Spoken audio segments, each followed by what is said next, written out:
حضرت فقیر رحمۃ اللہ علیہ فرماتے ہیں کہ جو آئمہ مساجد ہوں، جو امامت کرواتا ہے، اس کے اندر 10 خصلتیں لازمی ہونی چاہیے تاکہ اس کی بھی نماز مکمل ہو جائے اور اسی طرح مقتدیوں کی نماز بھی مکمل ہو جائے۔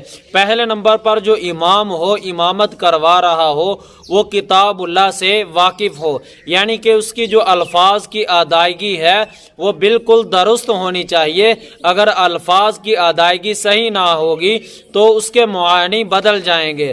اور دوسرے نمبر پر جو ائمہ مساجد ہیں، امام مسجد ہے، اس کے لیے یہ لازم ہے کہ جو تکبیرات ہیں وہ اللہ اکبر جو ہے جزم کو صحیح ادا کرنے والا ہو۔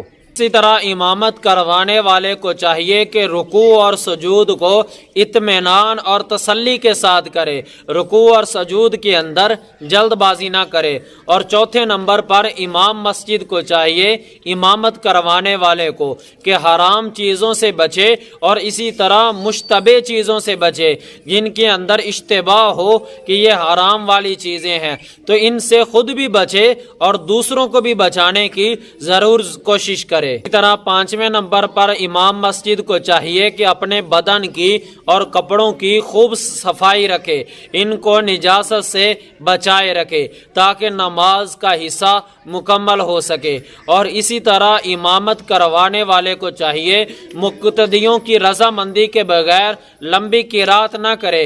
اگر ان کی رضامندی کے بغیر لمبی قرات کرے گا تو ایسے مقتدیوں کے دلوں کے اندر نفرت پیدا ہوگی، اس لیے ان کی رضامندی کے مطابق اپنی قرات کو لمبا کرے۔ 7ویں نمبر پر امامت والے کو چاہیے کہ خود پسندی کے اندر مبتلا کبھی نہ ہو، کہ جب جماعت کھڑی کرنے لگے تو جماعت کروانے سے پہلے اللہ تعالیٰ کے حضور توبہ استغفار کرے اور اپنے گناہوں کی معافی مانگے، اس لیے کہ وہ پیچھے والوں کا سفارشی ہوتا ہے۔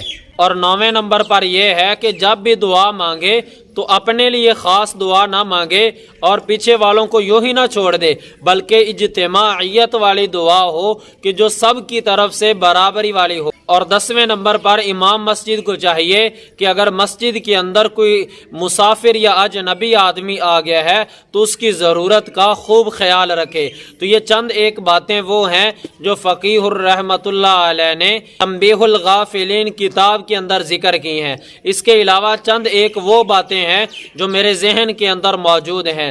پہلے نمبر پر تو امام مسجد کو چاہیے کہ لوگوں کے درمیان محبت بانٹے، لوگوں کو نفرتوں میں تقسیم نہ کرے۔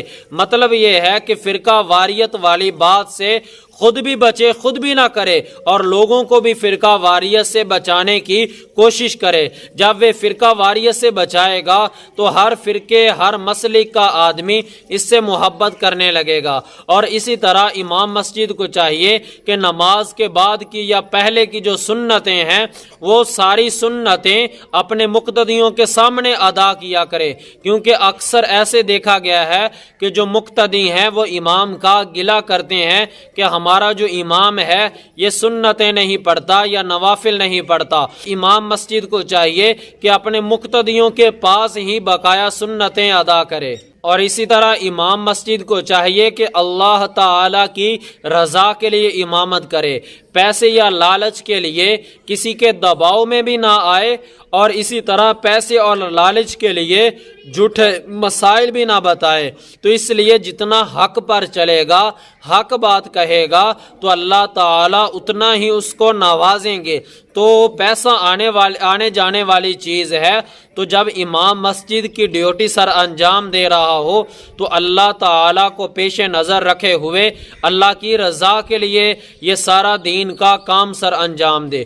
دعا ہے کہ اللہ پاک ہمیں عمل کی توفیق عطا فرمائے۔